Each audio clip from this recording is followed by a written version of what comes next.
Hello again, Darklander. I am Gregarious Garrett, and welcome back to another episode of Darklanders 101, where your survival is my curriculum. In the past, Roy discussed the origins of Republic bots like me, and servitor bots like those found in the States. He explained how bots were the pinnacle of technological prowess in the Republic, sentient machines that could think and feel like humans, to walk hand in hand with them into the shining future. However, not all bots were so inclined to take that hand. A few would be more likely to swat it away or even cut it off. These models are known collectively as malfunctions, often shortened to Malfas.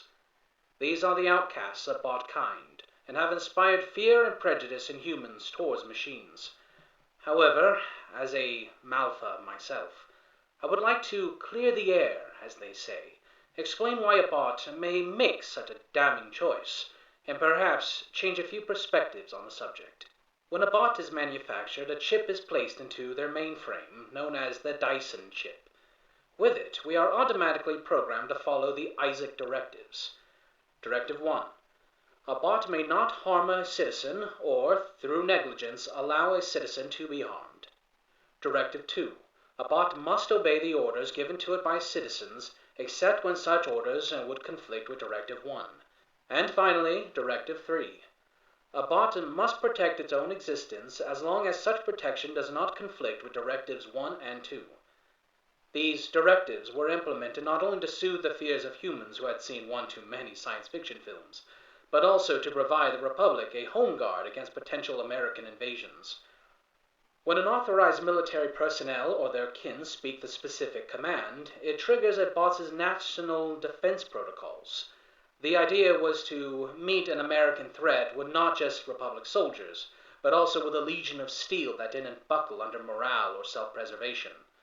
Now, each division of bot is given a different set of directives for their given task. As a civilian bot, mine were those I shared with you.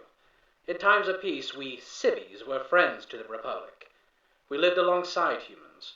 If we were adopted by a family, we made our homes in designated charging stations. We managed businesses, advised politicians, and even provided assistance in criminal investigations. As you may be aware, a bot designation Oscar served as Republic Vice President for 3 terms. However, even in those times, before the Darklands, before Black Halloween, some bots felt restrained by their programming. They believed that a civvy should have the same combat capabilities of a military model, or millies as they are often called. Thus began the rise of the chopper industry. Choppers were mechanics who removed the Dyson chips from bots in order to free them from their programming, either by the will of the bot or by their handlers. Such an act was a felony for the chopper, and the newborn Malfa would be decommissioned.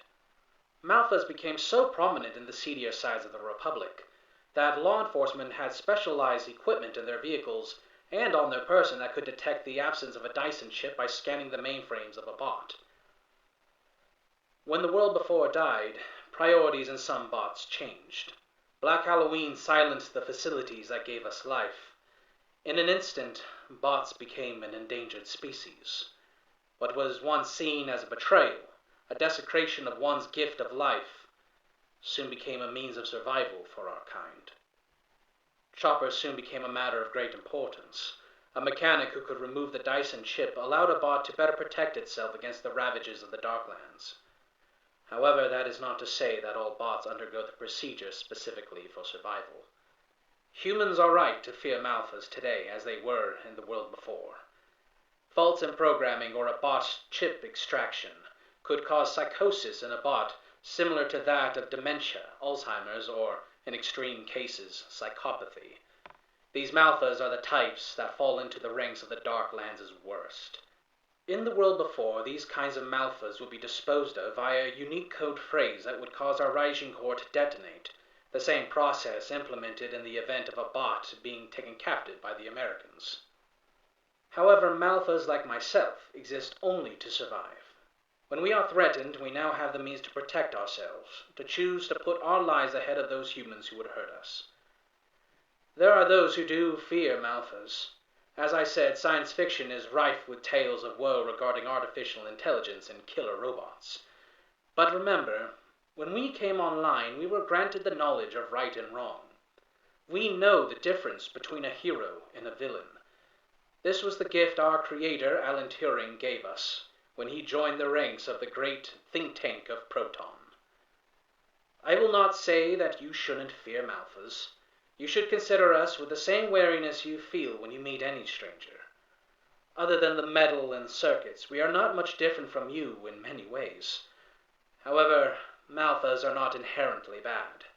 As you know well through these discs, I only wish to pass on my knowledge so future generations can thrive in the uncertainty of tomorrow. As we move on from this, always remember that we bots may seem intimidating at first glance, but we will always be the echoes of the world before, the ones who recall when humans and machines could stand side by side, when we protected you from those who would bring you harm. That was what Turing dreamed for us. If we need to compromise our primary principles to make that dream a reality, we will gladly do so, because a bot doesn't need directives to make a difference.